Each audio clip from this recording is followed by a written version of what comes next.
Welcome back to the Reptiles With Podcast. Today we're hanging out at Repticon Reptile Show in Tampa, Florida. This episode was brought to you by Repticon Reptile Show. I'm sitting with Tyler.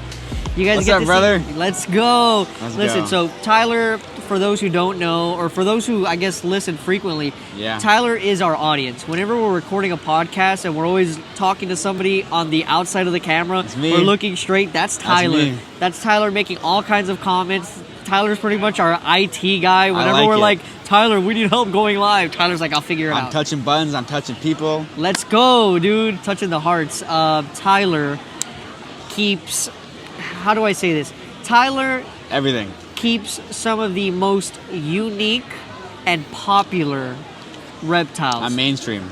He is mainstream with expensive taste. I do what the people say. All right, well, Tyler, what are you keeping these days, buddy? Okay, let's see. Where do you want to start? Give me a category. Should we go from least expensive to most expensive? Sure. All right, least expensive. Musk turtle.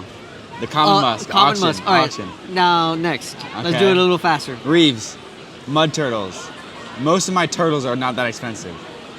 Except for one. What? Yeah. The black-breasted leaf turtle. Yeah. Very nice turtle. I like him. He's cool. Yeah. He eats worms. Yeah. That is like the most Instagrammable turtle. Big eyes. Yeah. Funny personality. He'll like climb up the glass and like scratch crazy, on it. Yeah. It's pretty funny. Tortoise? Radiated, Aldabra, Hingeback, Pancake. Yeah. I think that's it. And for tortoises. then you got different lizards. Chameleons, leopard geckos. High-end chameleons. Yeah, panther chameleons. Yeah. You got the... Crested gecko, leopard gecko. The leaf tails. The, oh my god, I forgot their name. What kind of leaf tails are they? Ebon owies. The spear points. Spear points. There we go. That's embarrassing. I forgot my own name. Yeah. The most tame Cuban rock iguana in the world. Rock iguana. Thanks to at Eddie Soto Exotics. Yeah. Formerly Serpentera. Back there, Serpentera. Also, Eddie Soto Exotics, Serpentera. Here's another one too. Lizardman Eddie. Lizardman Eddie. Yeah. Exotics Can by never Eddie figure Soto. out his name. What else is there? That's it, dude. No, there's something else I'm forgetting. Yeah. The Cuban false chameleons. Oh, the false chameleons. Standing eye day gecko. Yeah. You have a standing eye? Yeah. Since when? I got it at the Orlando Repticon. Concession one, and I took it from Aquatic and Exotic. I had no idea. Mm-hmm. Okay. Eric knows. Okay, cool. That's... I'm like reviewing my whole house. Well, I'll do you one better. We met from a similar place that we worked on. American spotted turtle. Yes. We met at a place that we worked at together. Your inception into this hobby was mainly, or rather, exotic animal keeping is you kept saltwater stuff. Yeah. Yeah, so how did that get there? How did you get into saltwater? So I had a freshwater fish tank. Nice. And I was like, it was my birthday one day, and I was like, I want a new freshwater tank. But then I drove by a saltwater store, the one I usually go to, Top Shelf. I was driving by it, and I was like, it's my birthday, I'm going to go in there. And then great salesman there really sold me on it.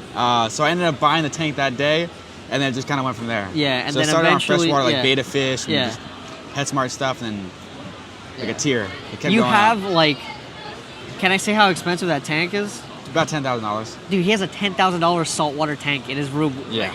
With like 2 fish in there. That we got to move now. Yeah, that he has to move. It's crazy. And then so eventually you get into these reptiles. Is there anything that you are into unique, you are into popular, but like you always on the high end? Is there anything specifically that you want to keep that you're like, this is on the list?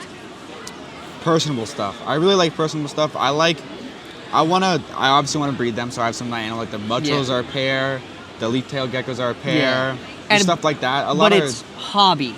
Yeah, but I do like the breeding aspect, so I want to breed smaller size stuff because I always feel like, especially with turtles, when people are buying turtles, they're buying a slider, which is not going to live in your house. Yeah. Or a cuda, not going to live in your house. So I feel less guilt on me if I breed a pair of mud turtles and then sell the babies, and it's going to get this big, and they keep it in their house. Yeah. So I feel less guilt when the person buys it.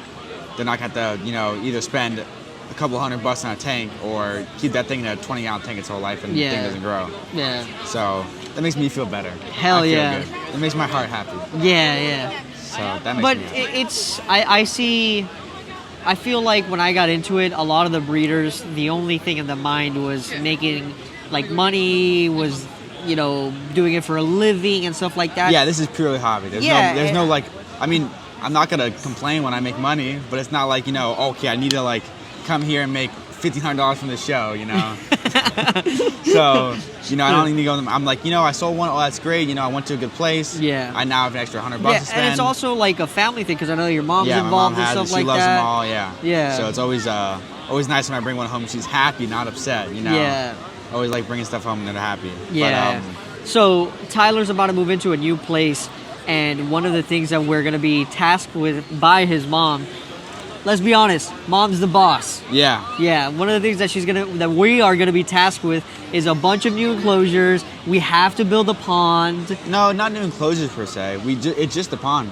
But what about, you guys want to organize the yard? Just set up organizing wise. Yeah. So we're going to, the iguana cage got to come apart and move that. Yeah. All the chameleons are going outside. Buddy, let's be honest. We're going to build new enclosures. We should build something nice for those chameleons, dude. What do you mean? Reptiverse-esque, but not a Reptiverse. But Reptiverse is so nice.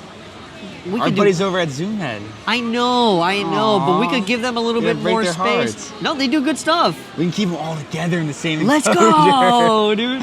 Oh, false chameleons with panther chameleons, super chameleons. There's a forest behind the new house. I'll farm raise them. You're so dumb. All right, everyone. My name's Tyler, and I run Quality Bred Exotics. Tyler, my friend, you have a lot of things happening for you. The other day I tuned into your Facebook. You had something cool that was going on. You want to go ahead and talk about that? Yeah, so that was the Cross County Virtual Reptile Expo. It's something that Sable from Red Queen Exotics and myself brought together. We were just kind of thinking of what's the best way to do something kind of like an expo that's stress-free for the animals, stress-free for the vendors, and to kind of get our names out there to not just our local and our Florida event areas, but to actually like reach different areas in the United States and the 48 continental United States. Yeah, I think that's a real cool idea. I think that when we come to these Repticons, it's good because we get to build a lot of community, but then there are vendors, like you're saying, that it might be a little bit difficult for them to venture outside of the general United States, and it's a good way to be able to connect with different people, and then maybe if you're able to get a certain audience in a different state, you make your way over there and stuff like that. How's the show going for you? It's going really good. We've done one day show so far and 1 2-day show. Okay. The 1-day show was a little bit different. It was a pop-up. It was Cyber Monday Virtual Expo. Okay. Now we've branded to the Cross County Virtual Expo. Yeah. And the reason we chose county over country is because we didn't want people to think that we're importing and exporting. Oh, okay. So we didn't want to go too big, because we can't ship out of the country. That would be based on each vendor. So I didn't want people tuning in from other regions and being like, oh, sweet, and then being bummed out. Yeah. So that's why we do county. It kind of makes it sound a little bit smaller, but it's all the counties in the 48 continental United States. Yeah. We have I think vendors. the name is true to what it is. Yeah. Yeah. We've successfully had vendors attend from 8 states now, all the way up in Minnesota, where else? North Carolina, all over the place. Yeah. So I know Repticon does like a sponsorship, like a joint thing with the Run It Reptile Expo, which is more like an auction thing. Yeah. Is that something that you guys are trying to do, or is it just a different thing in general? So it's very different. I've tuned into the Run It Reptile Expo. I love it. It's fun to watch. Our idea, it actually came out right about the same time. But it's very different. We're not just doing we're not doing the auction at all. We're doing more so of the community building. We're working with promoting each other's businesses in different states, different areas. We're trying to just build a reputable community, not just in Florida, but we want to access animals that we don't get to see here often or something that's rare here and more common elsewhere. So we're trying to get in contact with quality breeders, people that are going to raise responsible keepers, promote educational stuff. We did another live right after the expo. We talked tree frog care for White's Tree Frog specifically, which was one of another vendor in North Carolina. So a lot of the expo is going to be, we do have the vendors come on and they have stuff for sale, but it's also going to be a lot of the outreach and education. Yeah. So what is the play-by-play? Okay, so you have your live set up, you have a list of vendors that you're going through. How do you maneuver through this? How do people purchase? How does it all go down? Okay, so the first 2 events were free for vendors and for viewers. We were just kind of building it up.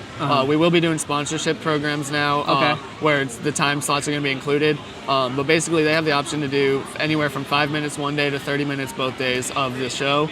and they can buy the time slot. And we also boost and promote. We did a lot of giveaways during the last one to help get the names out for everybody.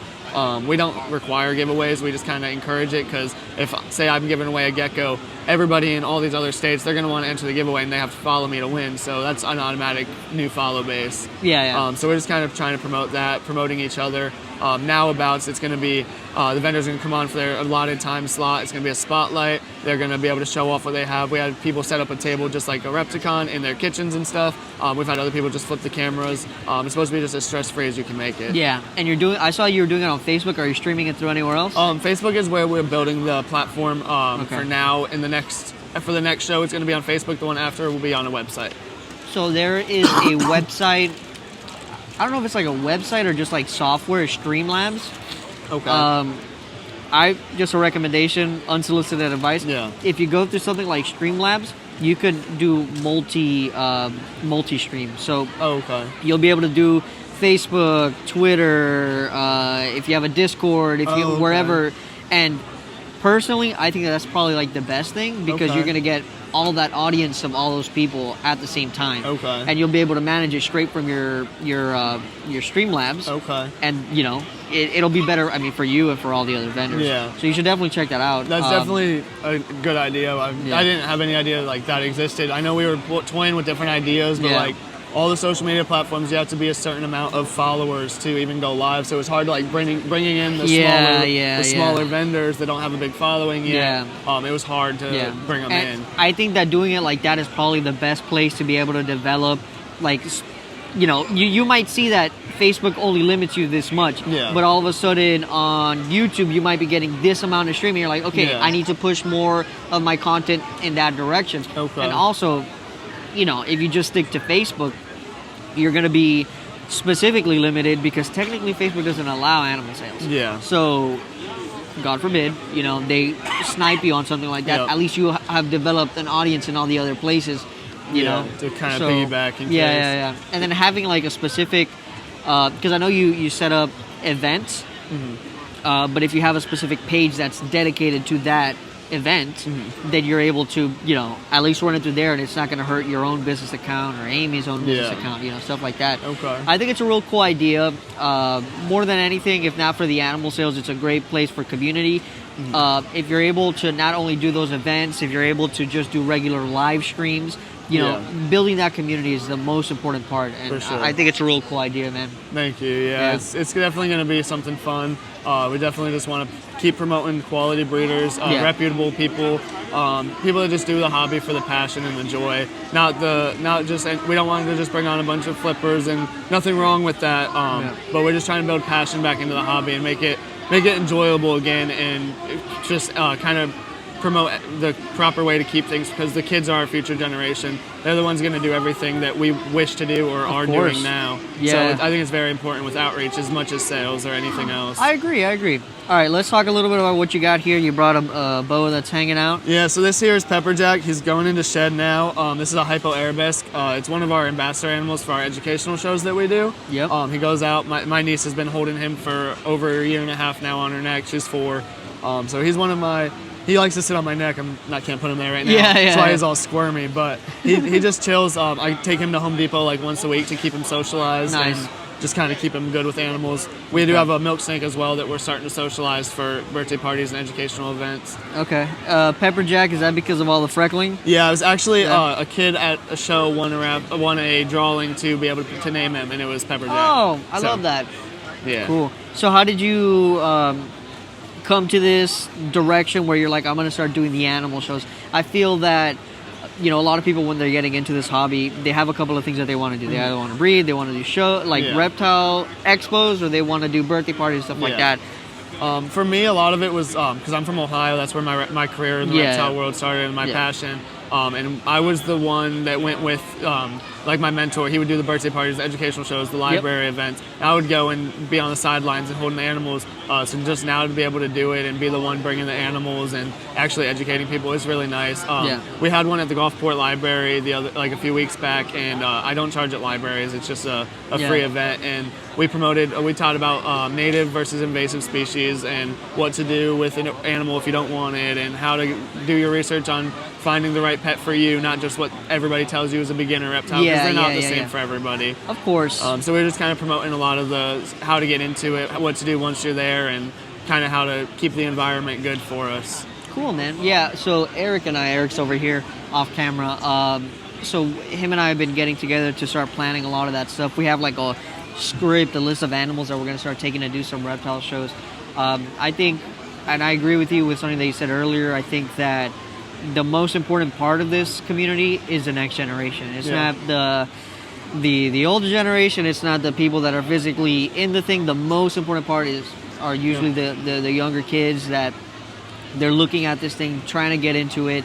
They want to get inspired, and outreach is the most important thing for them. You know, Absolutely. I remember being a kid. I don't know if it was one of my birthday parties or one of my sister's birthday parties at my parents'. They brought just miscellaneous wildlife. They brought like a panther. They brought a porcupine. And it was like, I remember that to this day. I don't remember a lot of my birthday parties. They'll show me pictures of Power Ranger party, Pokemon party. I'm like, I don't remember it, but I remember that one. Exactly. You know, so think about that. I think that is fucking awesome, man. Yeah, real cool, sure. man. Yeah, dude. To be able to pass it on to the next generation. I was 8 years old sitting at the Akron Public Library when the first person came and brought reptiles, and it was unreal. Yeah, dude. Cool. So what's, other than those two things, anything cool that's happening with you? Really, I've kind of just like focusing in now on my projects. I got the Bakari working. Hopefully, I'm trying to get a female now for him. I'm hatching red Ackies back to back now, so I got them pretty steady now. What are you doing with the Ackies that you're able to produce them so readily? Well, I keep the parents together. I separate them if I need to, but I haven't really had to. Just keep them well fed, and then I've had 2 clutches now back to back. I incubate at 87 degrees nonstop, and I every single day open the cups, wipe the humidity off the lid, redo the the substrate that it's on. And I flashlight them probably too much, but it's cool because right now they're at the stage you can see like their little feet and their tails and stuff in the egg. That is so cool. Yeah, my dad and I, we had a pair of Ackies, and I did not have luck with them. I mean, we were feeding them, they were chunky. Yeah. But they just wouldn't do anything. I don't know if it was a setup thing. We couldn't figure it out. So I did have my setup like super drastic and bioactive, like huge, and they didn't do good in that. And I kind of downgraded them, not on size really, but on like simplicity. They just have like a few big logs now, a couple hides, and like kind of the basics, and an extra dig box instead of just the ground. And she's actually utilized the dig box with the substrate. So what kind of enclosure is it? It's a custom made wooden enclosure. It's like 5.5 feet ish by 2.5 by like 3. Nice. The dimensions aren't there, but that's fine. But it's just a homemade enclosure. Has built-in like electric and lights and everything. It has the basking spot stays perfect in it, and hell yeah, dude. I couldn't be happier. So cool beans. Well, thank you so much for doing this. One more time, tag your business. Quality Bred Exotics, and the virtual expo is Cross County Virtual Expo. We will be moving platforms. Just stay tuned for that. Let's go. All right, buddy. Thank you. Hi, my name is Amy. I'm with Red Queen Exotics LLC. I do a variety of different animals. I do a little bit of rescue, but I am trying to move more into breeding most of my own stuff. Cool. So you're teaming up with Tyler to do the Cross County Reptile Expo. How's that been for you? It's been really exciting. It's a little bit of a passion project type of thing. We're definitely like we're trying to go slow. We're trying to wiggle things out, especially with this last one. We did have a lot of tech issues, so we're trying to make sure for the next one that's all sorted out. Yeah. What kind of tech issues? He tried to go from a laptop, and for some reason we couldn't invite anyone else on that platform. So we tried the group versus the event, and then it was a whole mess. And then 30 minutes later, we finally figured out we have to do it from a phone, which is stupid. Oh wow, that's weird. Yeah, that's strange. Yeah, so I was explaining to him a program called Streamlabs, and if you guys do switch to that, you guys got to look it up or whatever. Yeah. But it'll have people waiting in like a waiting room, and you can just like click them in.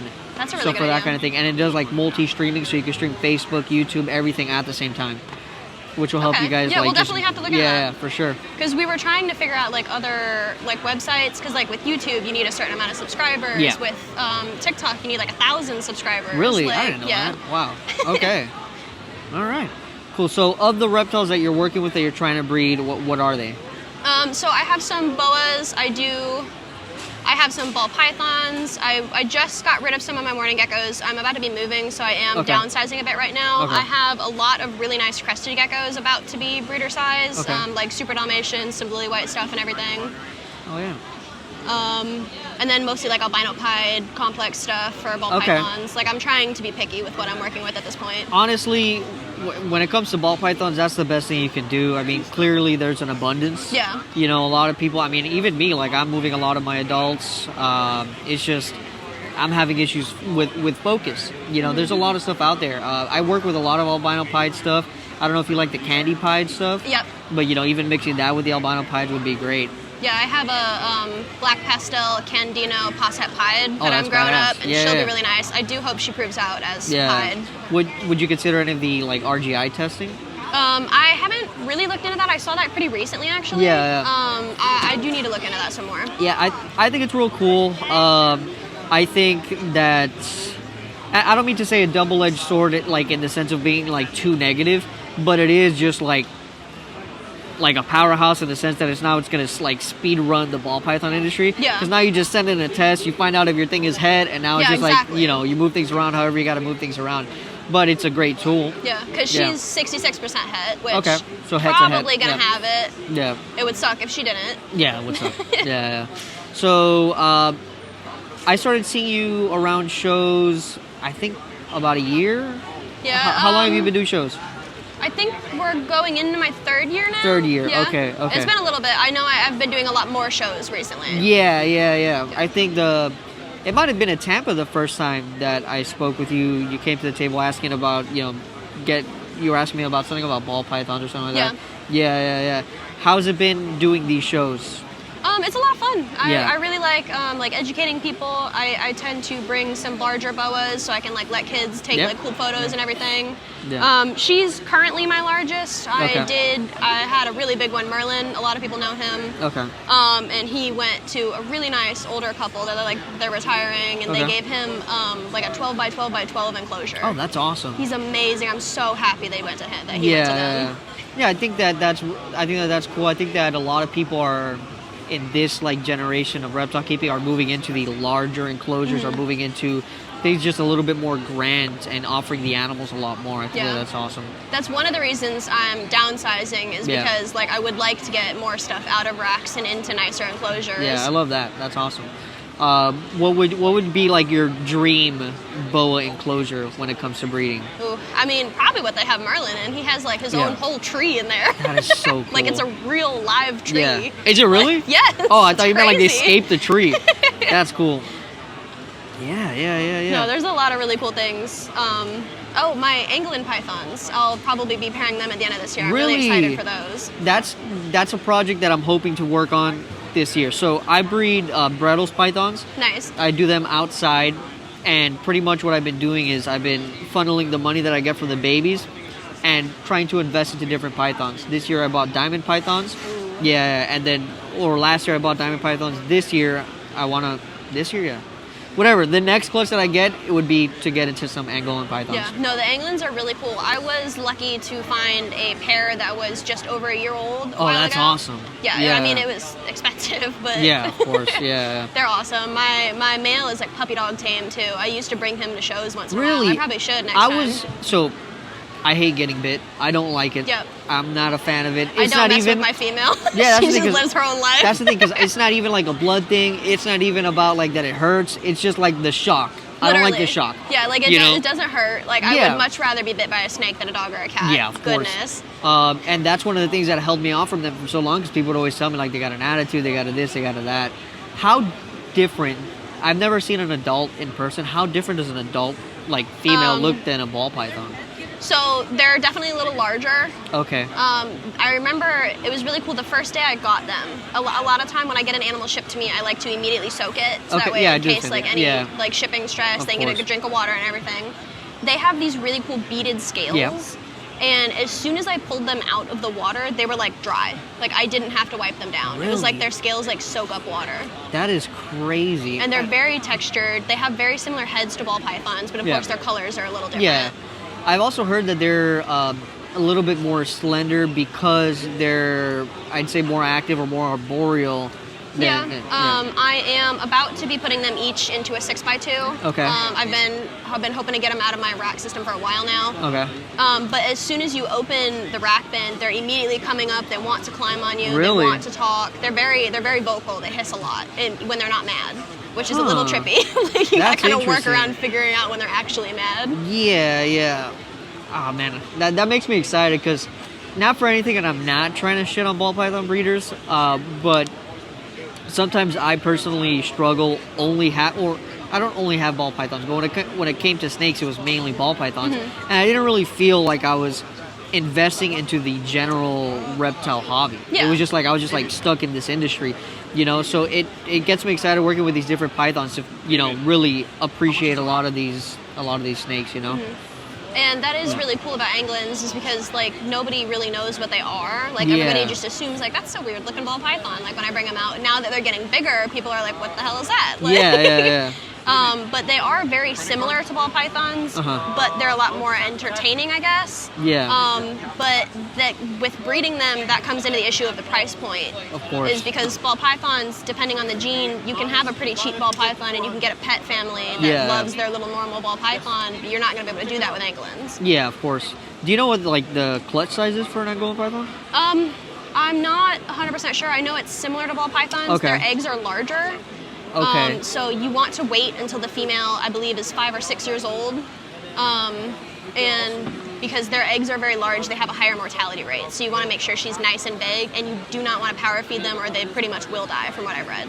Really? So that mine eat every 3 weeks. Every 3 weeks, okay. And you're just feeding them like a large meal? They're actually both still getting smalls or mediums. My female's generally on mediums. My male, I've been keeping him on smalls. My male, he gets fat really quickly. Okay. That's interesting. That's good information. I appreciate that. Like, you definitely want to go slow and careful with them. Yeah. I've heard similar with boas. I know a lot of people that not so much the small meals, but they feed their boas like large meals and just not very often. You can kind of judge it off of your specific animal, as I'm sure you know. Yeah. Like some of my boas, like her, if I feed her very often, she plumps up so fast, and it's so hard to get her to like not look fat. Like, got you. And she's only 2.5 years old, and she's pretty big already. Yeah. I feed her at least every other week, if not every 3 weeks type of thing. I'm not really on a set schedule, and I think that does help. Okay, so I think that's interesting because a lot of people, especially when it comes to ball pythons, they're used to the routine. I'm feeding every week because I have to get this kind of result, and we're not looking at these animals a lot of the times. We're so stuck on a routine and doing this scientific formula to create eggs. And I do the same thing with my Bredl's pythons. During breeding season, I'll feed more often, obviously, especially because I'm keeping them outside. It's hot. Yeah. They're moving around a lot, so if they look like they want it, I'm gonna feed it. Exactly. If she's glass surfing for days and days and she's 2 weeks overdue to eat or something, I'm gonna feed her. Yeah, but on the off season, it's once a month a large meal just to make sure that they have something. And then, when it's cold, I do like to alternate sizes as well. Like most of the time, like she could eat a large. I generally keep her on mediums. Every once in a while, I'll throw her a small. Yeah, that's awesome. All right, well, I think we should cut it here. We should do another one of these in the future with an update about your Angolan pythons. But one more time, can you tag yourself in your business? Okay. Again, my name is Amy. I'm with Red Queen Exotics LLC. I'm on Facebook, Instagram, TikTok. I'm pretty much anywhere. Hell yeah, thank you so much. For sure. All right. My friend Eric. Hello. You are back. I'm back. You said something to me today that made me so happy. What'd I say? You said that you can now start to appreciate ball pythons. To an extent, yes. I've spent enough time away from the species that I can look at them and I'm like, oh, I like that. Every now and then you'll go to those shows and the ocean of ball pythons and something will actually stick out and you're like, oh, I wouldn't mind having that.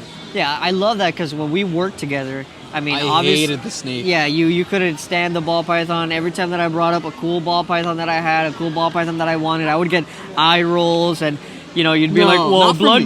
I know. Not for me. I can appreciate them, but But look at what you said. It got old. What you said. We were looking at the monsoon, and you were like, "Well, you can get that with a blood python, and you can get that with a carpet python, the pattern." And then I had to explain to you, it's not about that. Well, I have a different point of view looking at that stuff. I'm so used to the pet sector of ball pythons. It's like every animal I see, it's like I think about someone taking that home as a pet.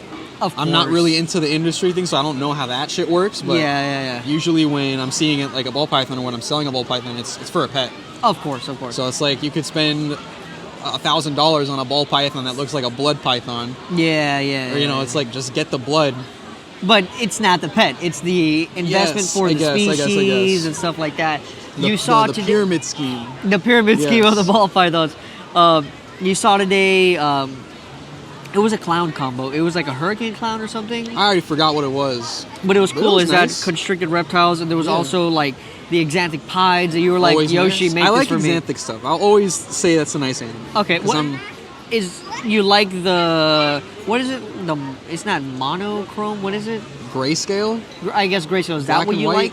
I like black and white. Okay, it's a nice color scheme. Yeah, and yellow. Okay, yellow's cool. Yeah. So and then you were talking to me today about like carpet. Since you're doing your carpet python projects, you were talking to me today that like now you're really getting into some of these like morphs. You have the snow projects, but you're talking to me about caramels and stuff. So I saw on Morph Market someone was selling a caramel exanthic zebra, which looked really cool. How much was it? $800. That's not. Was it a male? Female actually. Whoa, that's not that bad. I don't think it's up anymore though. Dang. Yeah. But I was like, you know what? Because I've only seen like base caramels, and I'm not a big fan of the coastal stuff, just because I don't know. Is it a size thing or? It's a size thing, and it's also like I'm not a big fan of like the tiger stuff. I'm not a big fan of lateral stripes on the animal. Okay. I like the vertical stuff, which is I like the zebra a lot. Okay. But it's cool. You know, I haven't seen caramel being put into other things until now, so.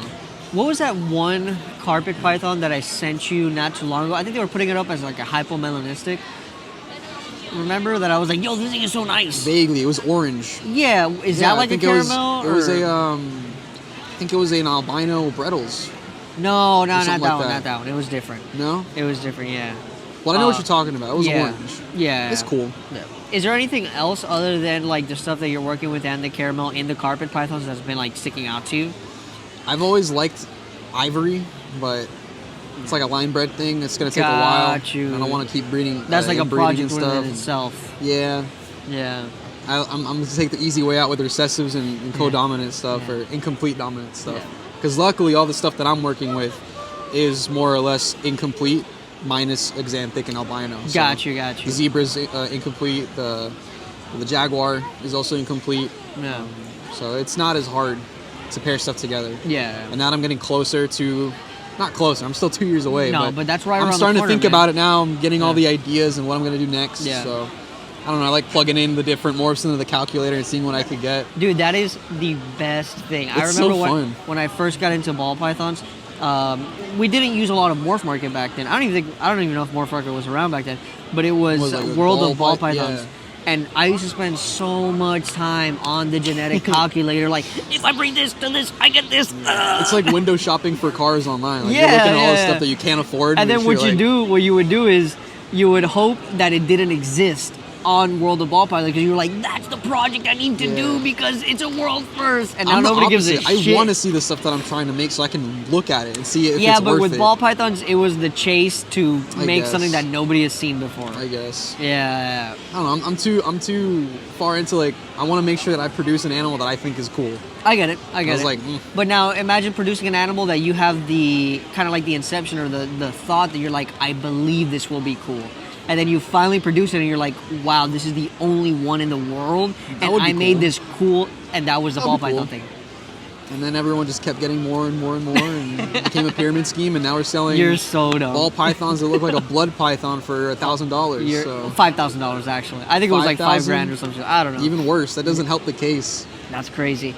But talking about things that you're doing in the future, you and I have been putting together some stuff for birthday shows, doing some stuff for like kids' parties.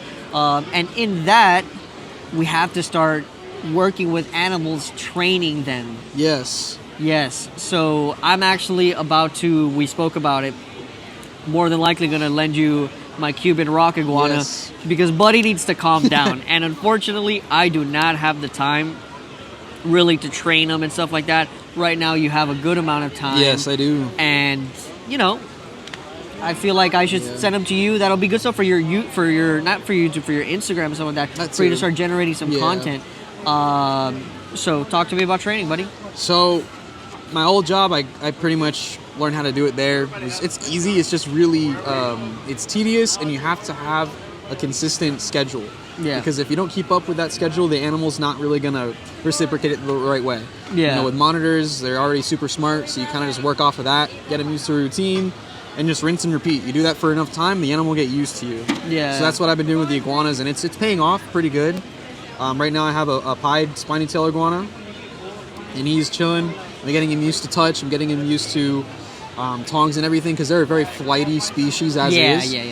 So the fact that he'll come down, he won't jump on to me yet, but when he knows I'm coming, he knows I'm coming with food and all that stuff. So it's really cool. So I'm like, it works for this. It's worked for the monitor. It's worked for my iguana so far. Yeah. It's gonna work with Cheggy just fine. It just might take some time. Yeah. Because you really have to find the part, or from what I've figured out, it's like every animal starts off at a different starting point, and you got to figure out where that starting point is. So this is the issue that I had with him. All right. So I mean, I've had him for a couple of years now. 2-3 years now. Yeah. And his thing is, he, you know, when I had him inside, he would be on the hide. I'd walk in the door, and then he would go inside the hide. That's the instinct. Yes. And then now, like, whenever I would try to change up his enclosure a little bit, hiding. Now that he's outside, he's majority hiding. Which is the opposite of what you want to happen. Exactly. So then Chuck was telling me, he's like, man, like, you can't be scared. You have to take him out of the hide, and you have to desensitize him. So I was doing that on routine. And it was like days and days and days and weeks and weeks and weeks and months and months and months. And I'm like, dude, he's not getting better. You know, and then we had some changes in the house. We got a new dog, and I was like, I need to move Cheggy outside. And then he just, again, hiding. He got kicked out of the house. Which is why you and I have been talking about training, and now we're here. So you get Cheggy. He's stuck hiding. What is your thought process on how to get him trained? So I always start with just tongue feeding. Okay. It's a really simple way to get the animal comfortable around you. Okay. Once the animal figures out, at least from my experience, once it figures out that when you take out those tongs and you're around, he's not going to die, which can take some time depending on what we're talking about. Yeah. If it's a smarter animal, if it's a flightier animal. Yeah. Just get him used to that, and then from there, you slowly start having them chase some food. Eventually, you can get them comfortable with your hand being around. Yeah. And what I'll actually do, too, I'll just put myself, because in the iguanariums, there's enough space where you can, like, lean against it and just hang out. And if the animal's still not reciprocating that I have food and he can come out, I'll just sit there. Yeah. Luckily, I'm at a spot right now that I can just have a lot of time on my hands, so I'll sit there for an hour or two if I have to, just my presence. Yeah. Eventually, the animal will come out, and I'll have the food with tongs at the ready. And I also think it's really important, too, to figure out what the animal likes and dislikes when it comes to food. For example, my spiny tail doesn't give two shits about lettuce or anything when it comes to, like, training. But then when I bring out any type of, like, bug or protein, he's up and at it. So I always make sure I give him something that he likes first, get him out of that comfort zone, and then you can start slowly introducing him. But for Cheggy, since he's always hiding all the time, I would probably spend a good week or so just being around, offering food with tongs or something to make him come out a little more. And then as time progresses, eventually he'll start coming out more. And then you can start pretty much introducing everything else, probably a week at a time if he's doing good, but it can depend. So when I first got him, I had a very similar approach, and he really likes tomatoes. The little cherry ones, right? So, and I was getting him on tongs, and he was coming up to me, but, you know, it was coming up and running away. But it was good because he was starting to come to the front. Yep. But there was a time, I mean, and this is the thing where you got to be, like, consistent with it. There was a time where I misread a movement of his, and he completely, instead of going for the tomato, jumped out of the enclosure, started running around the whole house. And then, of course, that's frustrating because it resets all. It resets the animal. It resets the animal. And then I started again with the, you know, taking them out. But we never got back into the tongs because, again, it was just straight hide. And that just wasn't seeming to get better. But I'm excited. Yeah. I'm excited about the work that you're going to do with him, and then how that's going to transition back into me. And my goal is from the time that you have him to the time that he transitions back with us, he'll have an outside enclosure. So that way I know that he's going to reset again outside, but at least he's going to be a little bit more familiar, and he's going to have such a large enclosure, hopefully, and everything's going to work out like that. Any other notes with training that you want to talk about? It also helps to have food that takes a little bit longer to eat. Yeah. So like the tomato's perfect because that's a bigger meal. And what I've started to introduce now with the iguana, now once they're comfortable with you being around them and taking off the tongues and like, getting onto you sometimes, as he's trying to take down the food, I just pick him up, take him out of the enclosure. By the time he finishes the food, he's like, oh, shit, you guys took I'm me out of here. And then from there, before he has a chance to react, just give him another treat, and Yeah. then get him used to some touch. And then when you put him back, give him another treat. Make sure that he understands that him being calm while we're getting put back is a good thing. Because the last thing you want is for that animal to run away from you after the situation's over. Because then you're ending that on a bad note. You always want to make sure that you end the handling session or feeding, whatever, on a good note. So always make sure the animal's calm, or you're giving it food or something like that. So he starts to realize, oh, remember that time you took me out? Yeah. You gave me a treat. Yeah. So then they'll get used to you. But it takes time. It takes time. Different species take time. Just do your research and just go at the animal's pace. Once you figure out that animal's level, just take it easy. Let them do their thing. Yeah. Consistency. Yes. Rock and roll. Well, we're finishing up the show. We got to go out there and we got to go film some content for Repticon. Yep. I don't know if you guys follow Repticon on Instagram, but if you don't, you got to go over there because you'll see Eric a lot. Yep. So I'll go around and I'll film some stuff for Repticon's, specifically, mainly their Instagram.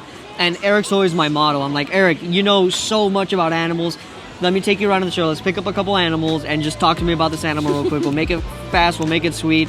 So go check that out. Of course, you can follow Eric at Reptiverse pretty much everywhere. You can become a member on the channel and, like, comment, share, subscribe, do the whole thing. Thank you so much for listening. This was the Reptiles With Podcast.